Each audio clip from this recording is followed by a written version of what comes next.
जय गुरु जी, शुक्राना गुरु जी, सारी संगत को जय गुरु जी। ओम नमः शिवाय, शिव जी सदा सहाय। ओम नमः शिवाय, गुरु जी सदा सहाय। शिव पुराण श्री रुद्र संहिता का द्वितीय खंड का 7वां अध्याय, संध्या की आत्माहुति। ब्रह्मा जी कहते हैं, नारद, जब भगवान शिव देवी संध्या को वरदान देकर वहां से अंतर्धान हो गए, तब संध्या उस स्थान पर गई जहाँ पर मुनि मेधातिथि यज्ञ कर रहे थे। उन्होंने अपने हृदय में तेजस्वी ब्रह्मचारी वशिष्ठ जी का स्मरण किया तथा उन्हीं को प्रतिरूप में पाने की इच्छा लेकर संध्या महायज्ञ की प्रज्वलित अग्नि में कूद गई। अग्नि में उसका शरीर जलकर सूर्य मंडल में प्रवेश कर गया। तब सूर्य ने पितरों और देवताओं की तृप्ति के लिए उसे 2 भागों में बांटकर रथ में स्थापित कर दिया। उसके शरीर का ऊपरी भाग प्रातः संध्या हुआ और शेष भाग साय संध्या हुआ। साय संध्या से पितरों को संतुष्टि मिलती है। सूर्योदय से पूर्व जब आकाश में लाली छाई होती है, अर्थात अरुणोदय होता है, उस समय देवताओं का पूजन करें। जिस समय लाल कमल के समान सूर्य अस्त होता है, अर्थात डूबता है, उस समय पितरों का पूजन करना चाहिए।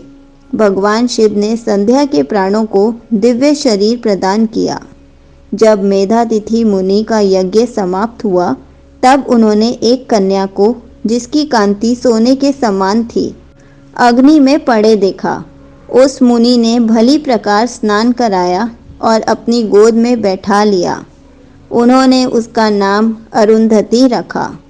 यज्ञ के निर्विघ्न समाप्त होने और पुत्री प्राप्त होने के कारण मेधातिथि मुनि बहुत प्रसन्न थे। उन्होंने अरुंधति का पालन आश्रम में ही किया। वह धीरे धीरे उसी चंद्रभागा नदी के तट पर रहते हुए बड़ी होने लगी। जब वह विवाह योग्य हुई तो हम त्रिदेव ब्रह्मा, विष्णु और महेश ने मेधा मुनि से बात कर उसका विवाह मुनि वशिष्ठ से करा दिया। मुने मेधातिथि की पुत्री महासाध्वी अरुंधति अति पतिव्रता थी। वह मुनि वशिष्ठ को पति रूप में पाकर बहुत प्रसन्न थी। वह उनके साथ रमन करने लगी। उससे शक्ति आदि शुभ एवं श्रेष्ठ पुत्र उत्पन्न हुए।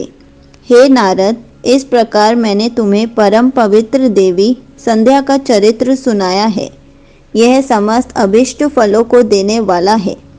यह परम पावन और दिव्य है। जो स्त्री पुरुष इस शुभ व्रत का पालन करते हैं, उनकी सभी कामनाएं पूरी होती हैं।